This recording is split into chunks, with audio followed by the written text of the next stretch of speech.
Por ayudar a una multimillonaria a llegar a casa, este camarero negro fue humillado y despedido por su jefe racista. Pero había un secreto. La mujer no estaba realmente borracha, y la lección de justicia que ella le dio a ese gerente terminó convirtiendo al camarero en el dueño de su propio restaurante japonés.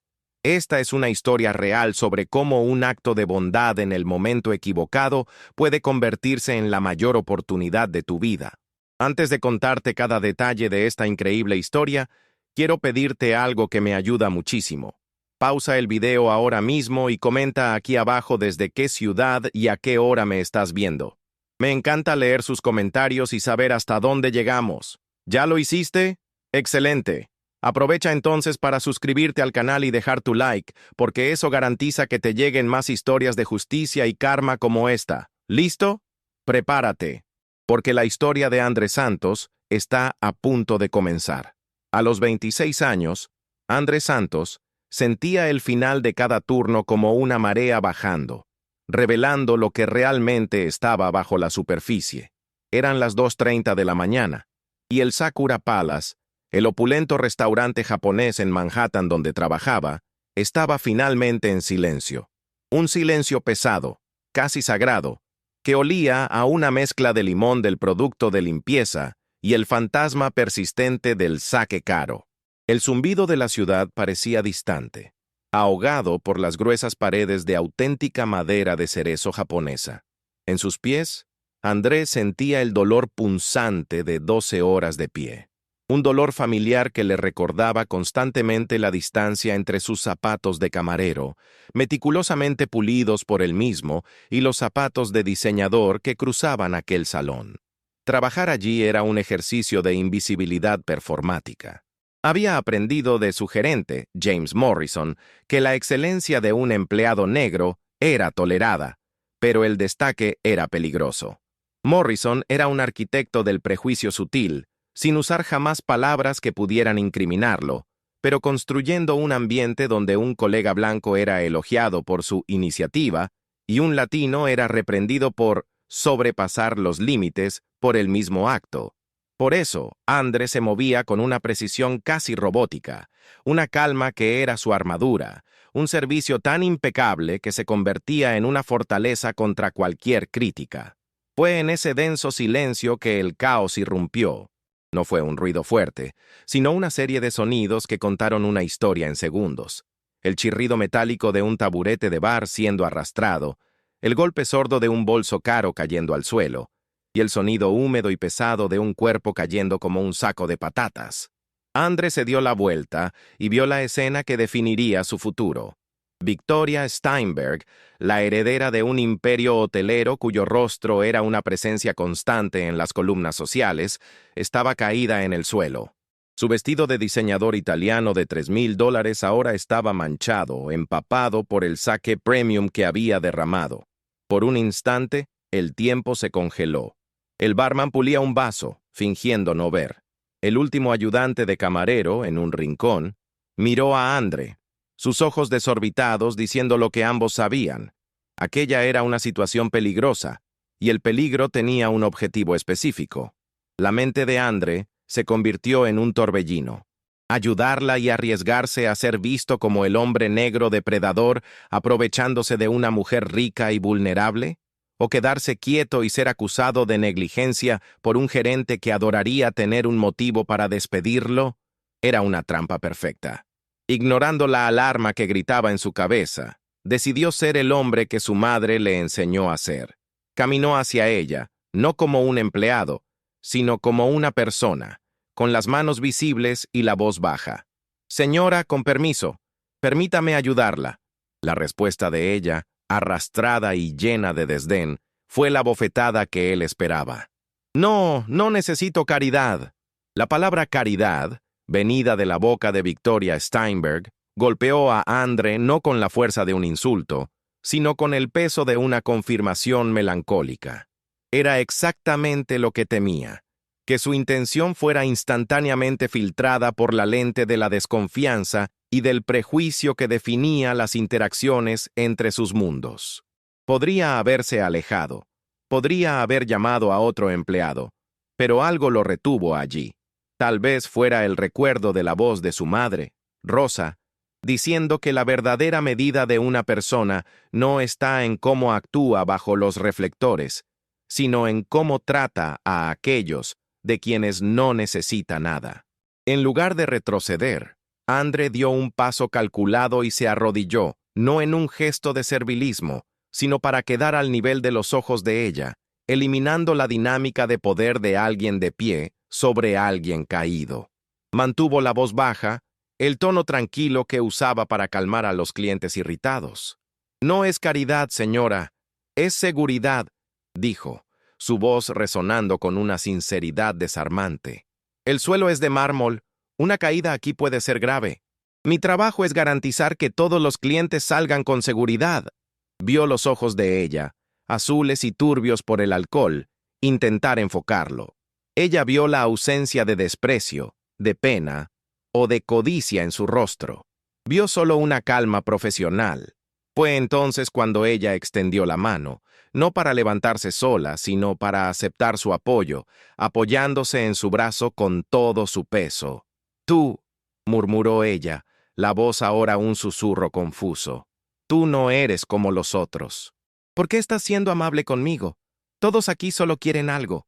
La pregunta de ella quedó flotando en el aire frío de la noche mientras Andre la guiaba fuera del restaurante, bajo el toldo que los protegía de la llovizna fina que comenzaba a caer sobre Manhattan.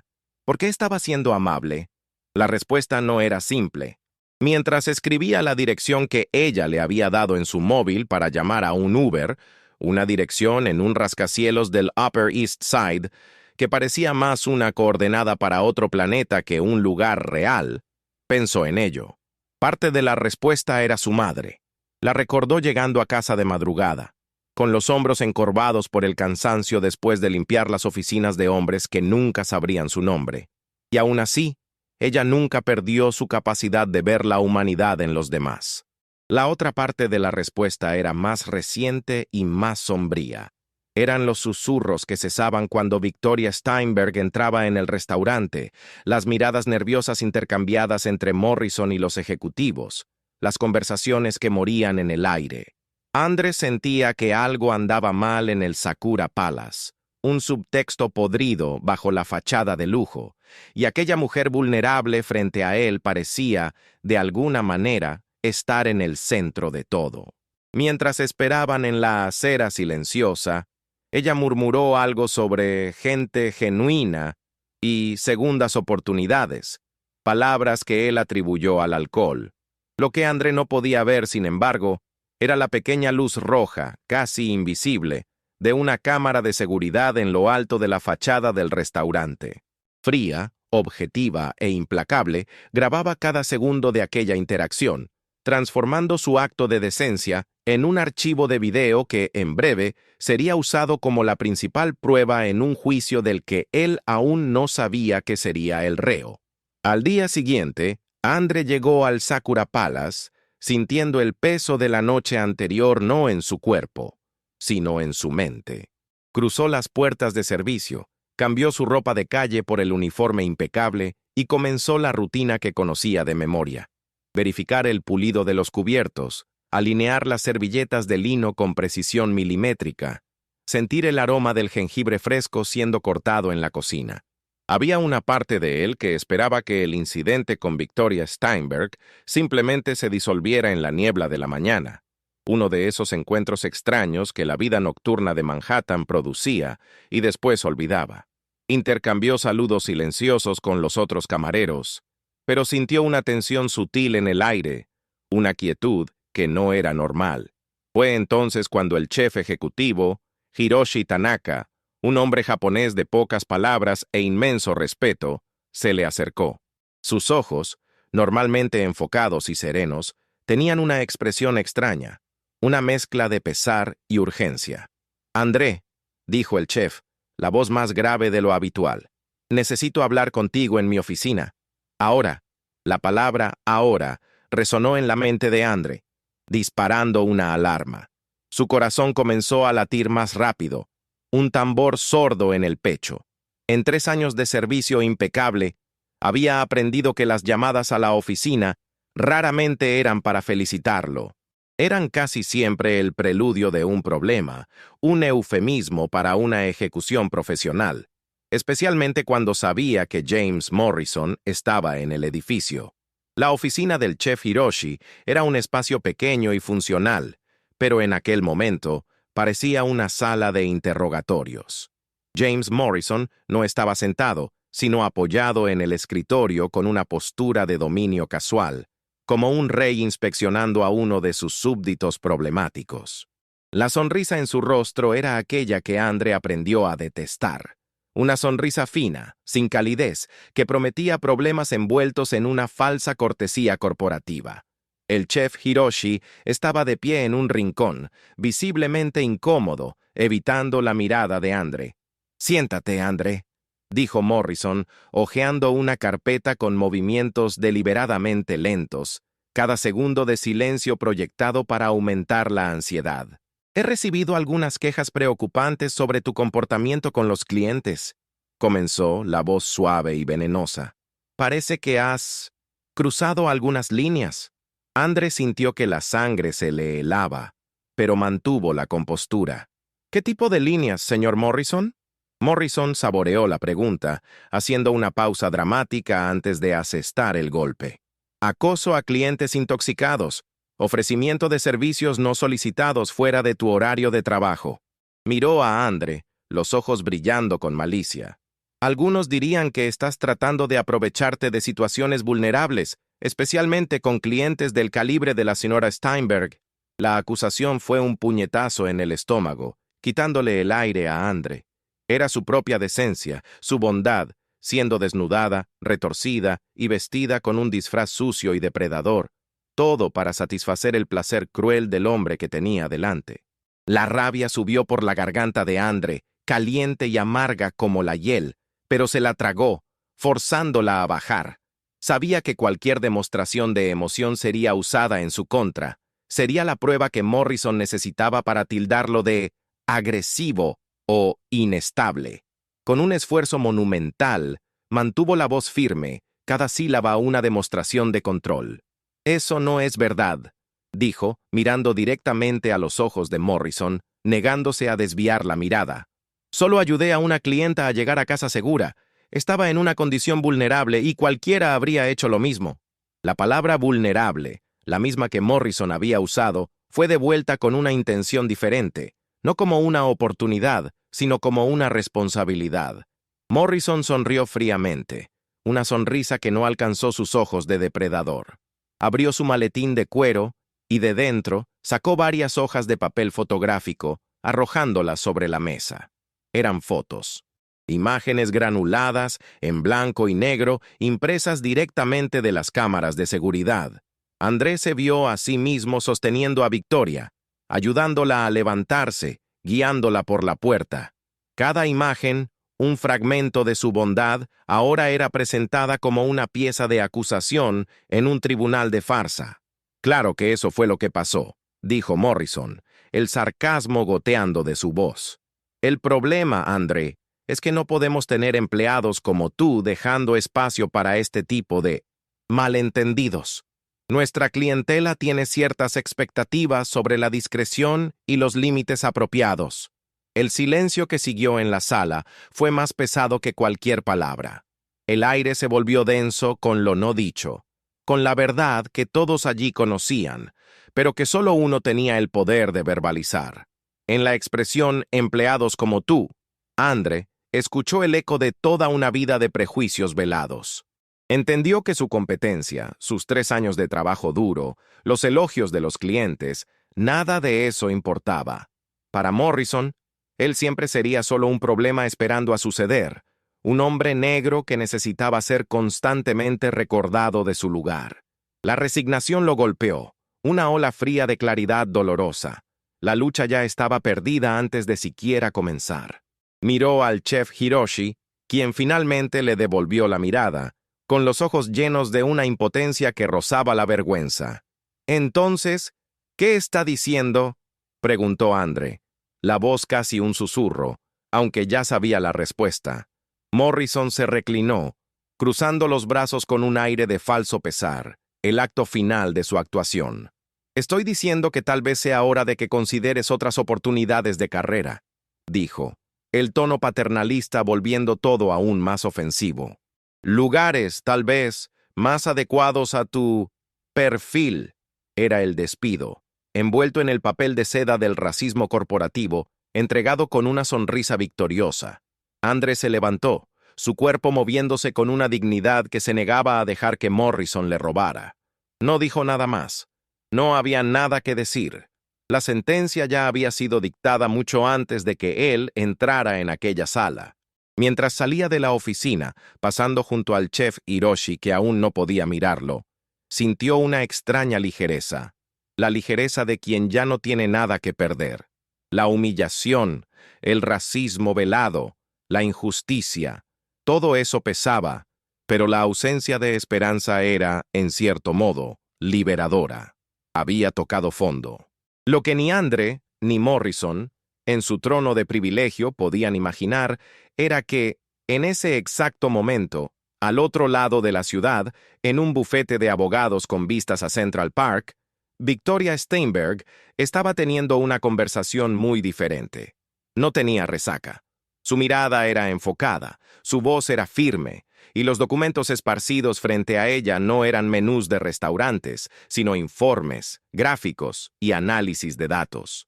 La mujer que Morrison había usado como excusa para ejecutar su plan prejuicioso estaba, en realidad, mucho más sobria de lo que nadie sospechaba, y los secretos oscuros que había descubierto sobre el Sakura Palace estaban a punto de explotar de una manera que nadie allí olvidaría jamás. «Lo despidió esta mañana, exactamente como previmos», dijo Victoria a sus dos abogados, su voz desprovista de sorpresa, pero cargada de una furia fría. «Usó mi condición vulnerable de la otra noche como la justificación perfecta». Uno de los abogados, un hombre mayor con una mirada curtida por décadas de batallas corporativas, se ajustó las gafas. «Su actuación fue convincente, señora Steinberg. La cámara de seguridad lo grabó todo». Victoria negó con la cabeza, una sonrisa amarga en los labios. No fue una actuación. La vulnerabilidad era real. Lo que era falso era el motivo. No estaba borracha de alcohol, estaba borracha de rabia al ver los informes de diversidad de esta empresa. Necesitaba ver con mis propios ojos cómo reaccionaría el equipo. Necesitaba probar el sistema que Morrison creó. Se reclinó en la silla, con los ojos fijos en el horizonte de Manhattan. Morrison vio a una clienta rica y borracha, y se escondió en su oficina, probablemente para evitar cualquier problema. André Santos vio a una persona necesitando ayuda, y aún sabiendo los riesgos que corría por ser quien es, hizo lo correcto. Fue el único, y esa decencia genuina, concluyó, mirando a sus abogados, fue la pieza final que necesitaba.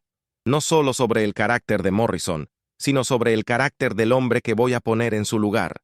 El despido oficial llegó el viernes siguiente, no de manos de Morrison, que era demasiado cobarde para enfrentar a André de nuevo, sino a través de un becario nervioso que apenas podía mirarlo a los ojos.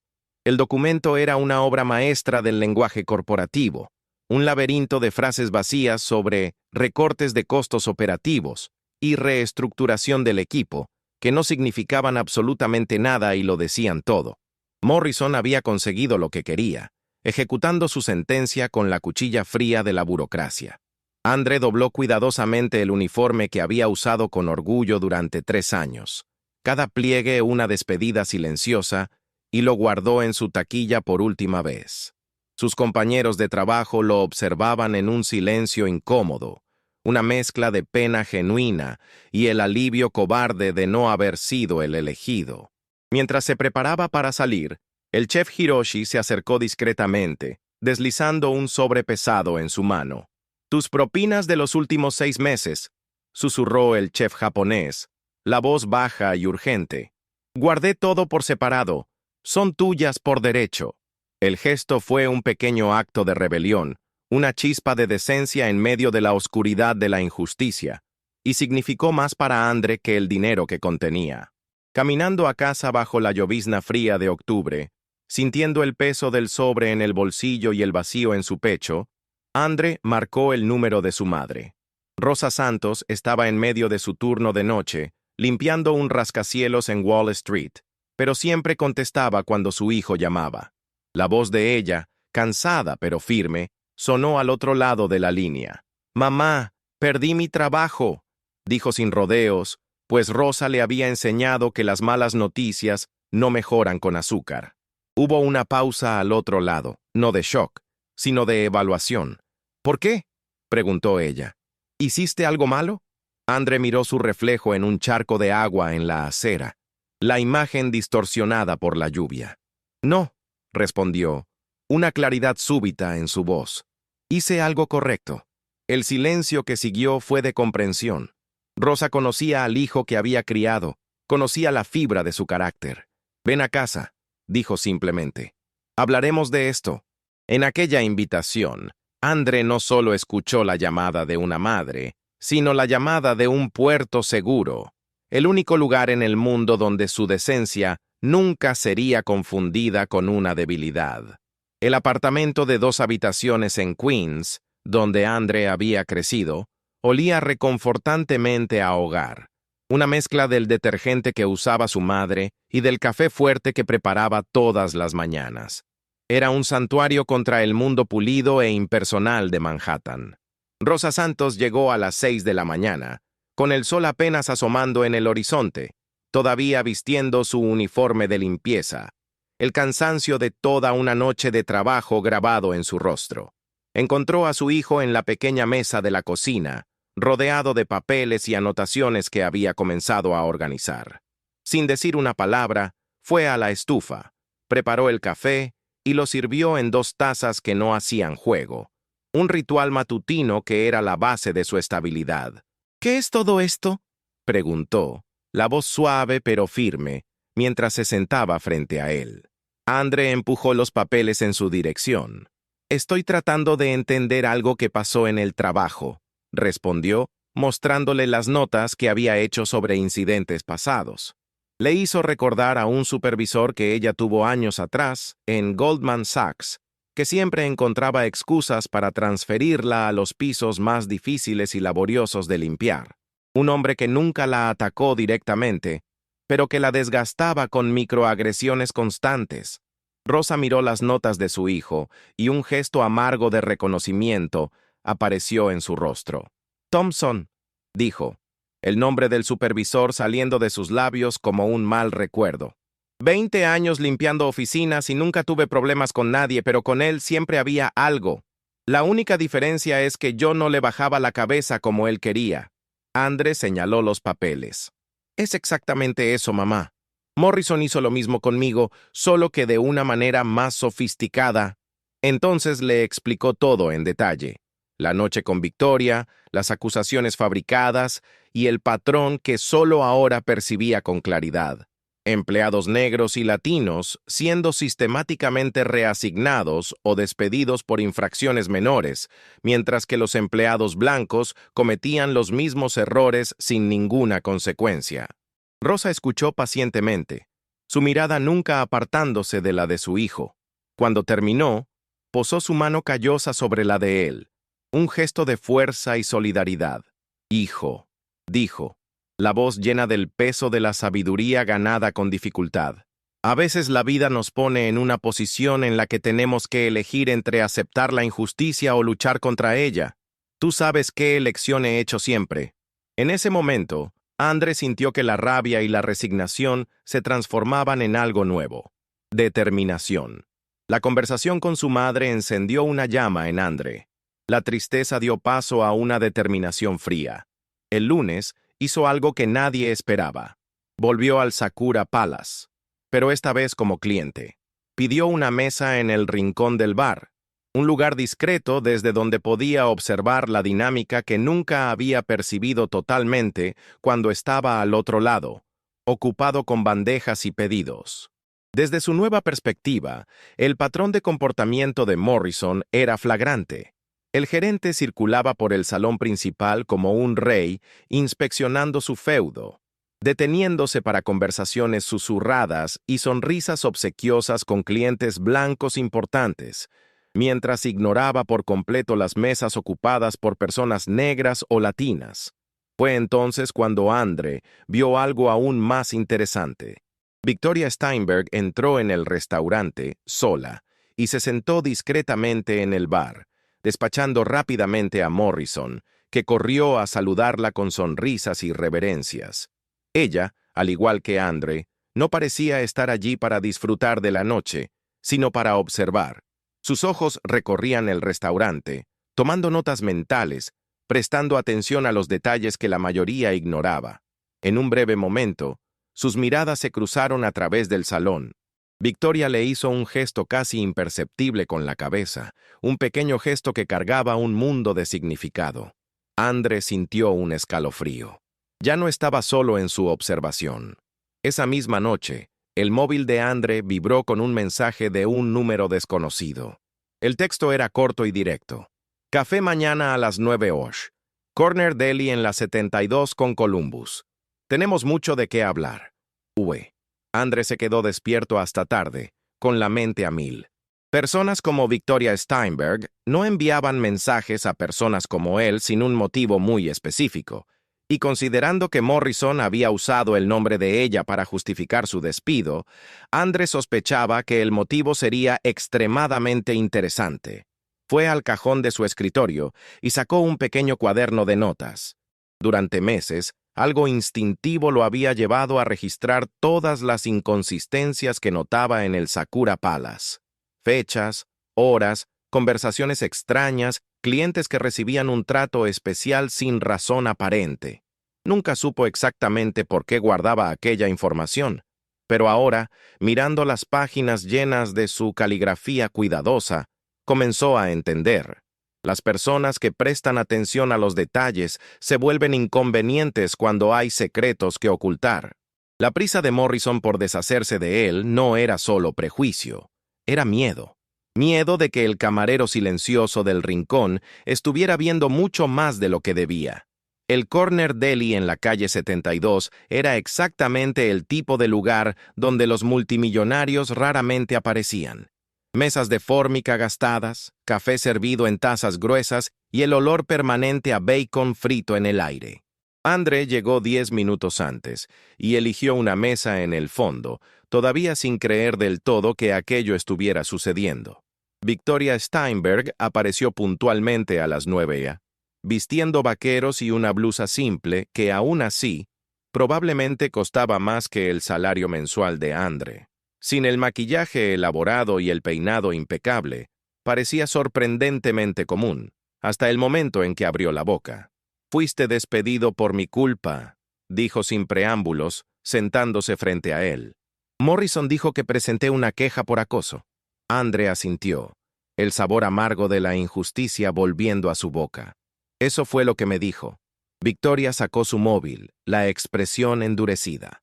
Eso es mentira. Le mostró la pantalla. Era un correo electrónico enviado por ella a la gerencia del Sakura Palace, la mañana siguiente a la noche del incidente. El mensaje agradecía la asistencia excepcional y pedía que felicitaran al empleado responsable. Andre leyó el mensaje 2 veces. La fecha, la hora, todo coincidía. Morrison había inventado la queja de la nada. «¿Por qué me muestras esto?», preguntó, el corazón comenzando a acelerarse con una mezcla de validación y confusión. Victoria guardó el móvil, y una sonrisa que no contenía humor, sino la frialdad de una estrategia bien calculada, apareció en sus labios. «Porque mi empresa tiene una participación significativa en el grupo que financia la expansión del Sakura Palace», explicó, la voz baja y conspiradora. «Y porque en los últimos 6 meses he estado investigando un patrón muy interesante de discriminación racial en la contratación y despido de empleados». Andre sintió que algo cambiaba dentro de sí, una pieza encajando en el rompecabezas que venía montando. «¿Tú sabías que me iban a despedir?», afirmó, más que preguntó. «Lo sospechaba», admitió Victoria. «Morrison tiene un historial problemático. 3 empleados negros despedidos en el último año, todos por infracciones leves». Abrió una carpeta y deslizó varios documentos sobre la mesa. Eran contratos de trabajo, evaluaciones de desempeño, registros de quejas de clientes. André reconoció algunos nombres, colegas que simplemente habían desaparecido sin una explicación clara. Estoy montando un proceso por discriminación sistemática, continuó Victoria. Necesito empleados dispuestos a testificar. Entonces lo miró a los ojos, haciendo la propuesta que cambiaría su vida. Y te estoy ofreciendo la oportunidad de asumir la gerencia de un nuevo restaurante japonés que mi empresa está abriendo en Harlem. Sociedad compartida, reparto de beneficios con los empleados, políticas claras de diversidad. Era una oferta demasiado tentadora, pero André entendió la verdad detrás de ella. Victoria Steinberg no hacía caridad, hacía negocios inteligentes y, sobre todo, buscaba justicia.